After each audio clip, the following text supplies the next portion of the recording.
সেই আপা কিন্তু আপনাদের সীমান্তের পাশেই রয়েছে। মাঝে মাঝে আমাদেরকে ভয় দেখান, উনি নাকি টুপ করে উনি নাকি ঢুকে পড়বে। ভোট যারা দিয়েছে তারা আবার 30-40টা করে দিয়েছে, আবার যারা দিতে পারে নাই তারা একটাও দিতে পারে নাই। চুয়াডাঙ্গা একটা সম্ভাবনাময়ী একটি জেলা, কিন্তু দুঃখের বিষয় এই চুয়াডাঙ্গাতে এখনো পর্যন্ত অবকাঠামোগত যে ধরনের উন্নয়নের প্রয়োজন ছিল সে ধরনের দৃশ্যমান অবকাঠামোগত উন্নয়নের কোনো দৃশ্যত কোনো পরিস্থিতি এখনো তৈরি হয়নি। প্রিয় চুয়াডাঙ্গাবাসী, আপনারা দেখেছেন, আপনারা জানেন, একটা জাতি, একটা সমাজ দৃশ্যত পট পরিবর্তনের জন্য, উন্নয়নের জন্য শিক্ষা প্রতিষ্ঠানের কোনো বিকল্প নেই।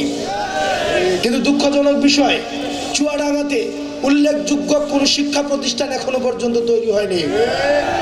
চুয়াডাঙ্গার যে সব শিক্ষা প্রতিষ্ঠান রয়েছে পর্যাপ্ত সুযোগ সুবিধা এবং বরাদ্দের অভাবে এখনো পর্যন্ত উল্লেখযোগ্য শিক্ষা প্রতিষ্ঠান এখনো পর্যন্ত রূপান্তর হতে পারেনি। সেই জায়গা থেকে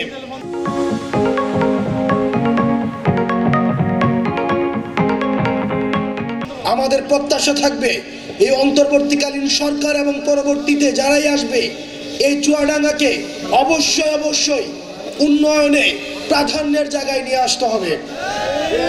প্রিয় চুয়াডাঙ্গাবাসী, আপনারা দেখেছেন চুয়াডাঙ্গা একটা জেলা শহর, একটা জেলা শহরে আমাদের মাত্র 50 শয্যা বিশিষ্ট একটা হসপিটাল রয়েছে, মাত্র 50 শয্যা বিশিষ্ট। এখানে আইসিইউ রয়েছে, এখানে হচ্ছে চিকিৎসা যে সরঞ্জাম রয়েছে, কিন্তু দুঃখজনক বিষয় সেগুলো পরিচালনার জন্য কোনো ধরনের লোকবল নেই। আমাদের আহ্বান থাকবে চুয়াডাঙ্গার এই যে স্বাস্থ্য খাত সেটা উন্নয়নের জন্য, সেটাকে আধুনিকায়নের জন্য দ্রুততম সময়ের জন্য প্রয়োজনীয় ব্যবস্থা নিবে। প্রিয় চুয়াডাঙ্গাবাসী, আপনারা জানেন এই সীমান্তবর্তী এই জেলাটির খুব পাশেই আমাদের এই যাকে আমরা পালাতে বাধ্য করেছি সেই আপা কিন্তু আপনাদের সীমান্তের পাশেই রয়েছে। উনি সীমান্তের পাশে থেকে মাঝে মাঝে আমাদেরকে ভয় দেখান, উনি নাকি টুপ করে উনি নাকি ঢুকে পড়বে। আপনারা জানেন এই যে সীমান্তের কাছাকাছি আপনারা যারা আছেন, টুপ করে যদি ঢুকে পড়তে হয় তাহলে আপনাদের উপর দিয়ে ওনাকে ঢাকায় প্রবেশ করতে হবে। এবং আমরা বিশ্বাস করি চুয়াডাঙ্গাবাসী জুলাই গণ অভ্যুত্থানে যে ধরনের অপ্রতিরোধ্য দেওয়াল তুলে রেখেছিল, এই ফ্যাসিবাদ পুনর্বাসনের ক্ষেত্রে, এই ফ্যাসিবাদ পুনর্বাসন ঠেকাতে সে ধরনের অপ্রতিরোধ্য আমাদের ঐক্য এই চুয়াডাঙ্গার মধ্যে সবসময় বিদ্যমান থাকবে।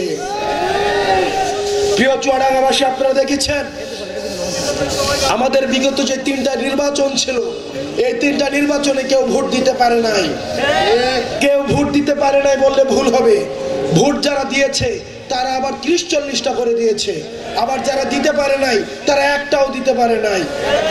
এবং দিনের ভোট এই রাতে করার রূপকার হিসাবে, এই যে মিডনাইট ইলেকশনের রূপকার হিসাবে খুনি শেখ হাসিনা ইতিহাসে সব সময় তার নাম লিপিবদ্ধ থাকবে। আমরা দেখেছি 18 নির্বাচন, 24-এর দামি নির্বাচন, আমাদের গণতন্ত্রকে কিভাবে টুটি চেপে হত্যা করেছে এই খুনি শেখ হাসিনা। আমরা দেখছি তরুণ প্রজন্মের মধ্যে এক ধরনের রাজনৈতিক আকাঙ্ক্ষা তৈরি হচ্ছে,